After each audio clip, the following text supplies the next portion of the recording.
question number one is, what are the major factors that are influencing tenant choice right now?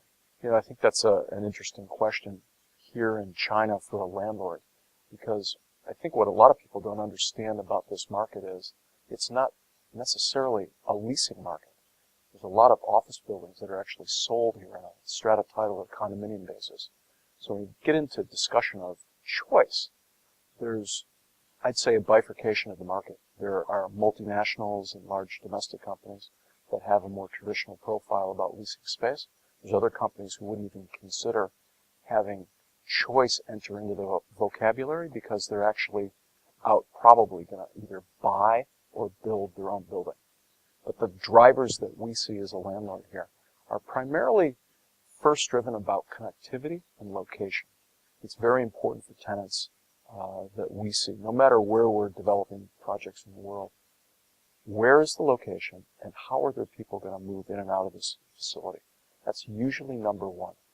Number two, we see, and I think we'll brag a little bit about us, but a lot of it's about sponsor. It's about the quality of the sponsor, who's developing the building, what sort of building do they operate, what sort of reputation do they have?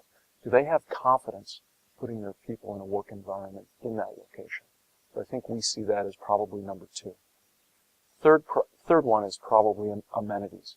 Amenities is about the whole package or the whole breadbasket of things you can offer a tenant. Do you have the coffee shop downstairs? Do you have a gym nearby? Are there restaurants nearby? Are there other facilities that support an office use?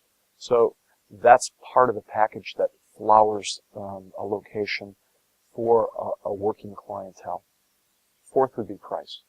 Price is always part of the negotiation, but it's usually not the top driver. If you've touched all the other boxes, very often you can get a premium in terms of rent. Fifth one that I'll mention, and I think it's going to lead into a little bit of maybe the next topic, is sustainability. For certain client groups, sustainability is an important factor. If it's part of their corporate ethos, then it's something that matches up very well with how we think about our buildings. We typically develop our office buildings to a LEED Gold standard, and that's really because of how we think about buildings. We're actually an owner-operator. For years, we've been involved with our own property management and building operations. So when we look at a LEED building or a sustainable building, that's just good business for us. It's good business for us, and it's good business for our tenants. A lot is made about LEED Gold standards, and a lot of people are rather skeptical as to how real or how artificial that is. What would you say about both the need for it and, I understand the client ethos, but truly what's the need? Right. The need for us, it's actually, as we began a dialogue about sustainability and should we begin to apply the LEED standard to the projects we were working on, we initially did an analysis. It was really kind of a cost-benefit analysis. And what we found was many of the measures that were going to get us to LEED, we were already doing. So it became, for us, really an identification of many measures that are a common practice for us in terms of how we think about designing a cladding system, a mechanical system. Those pieces of the puzzle, we already had them. The LEED stamp or the LEED kind of approval system really just put a measuring stick to things we were already doing for our customers. This next question, what non-typical functions do you think have worked well or would work well in a tall building? You know, I think increasingly, and it's been a big part of the discussion here this week, the change of the topology of tall buildings that started out as office buildings that has now moved on to multi-use buildings. So more often we see building projects that are, include elements of retail, include element of office, hotel, apartments. Those are still some very standard uses. This question, I understand, is what would be non-standard?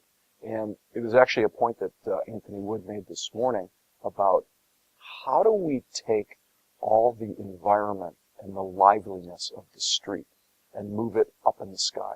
I think that's really the aspiration. So there's also a great example here in Shanghai. The ambition of the Shanghai Tower that's currently being built is, I think, one of the real first examples of trying to incorporate significant public space through the building. Now, the challenge, I think, for landlords or for people that own and operate buildings is how do you allow that transparency of use and temper that in certain areas with security concerns? How do you make that work? You know, if you're out in the street, everybody can walk the streets, and there's a certain freedom that that allows.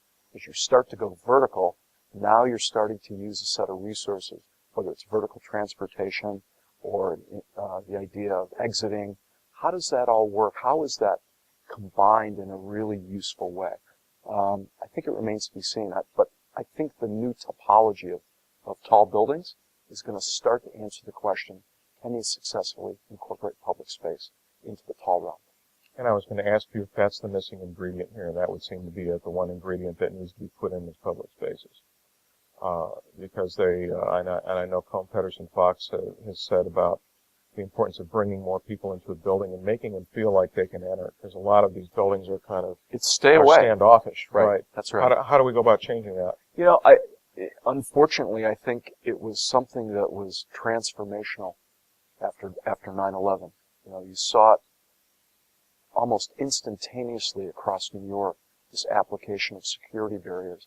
And it didn't spread everywhere in the U.S., but you see it all over the U.S. You come into different environments, whether it's in, particularly in Asia, where you don't see those same levels of concern. So I think it's a matter of how do we convince ourselves that, you know, it's okay to let the public freely kind of circulate through a building without any risk of security measures, you know, being violated. Perhaps the answer is in new and better technology, scanning technology. I mean, I think the big worry for people is somebody bringing bombs into a building. So how do you do better about that? Maybe scanning technology is the way to solve that. Mm-hmm. And I think another ingredient or another factor in that is maybe the history of high rises and tall buildings as corporate headquarters, and this is our place. And unless you have an appointment with someone, right, you're not going to get in here. I mean, is that part of it too? It is. I think again that's a real driver of it. I've worked on a number of corporate headquarters type buildings, and that's certainly a driver. It's stay out. This is for us. It's for our people. The public's not welcome here. The idea around many of these new buildings is that, you know, the public is welcome here, and this public realm is a part of what the building is about. So it'll be interesting to see how that balance works out.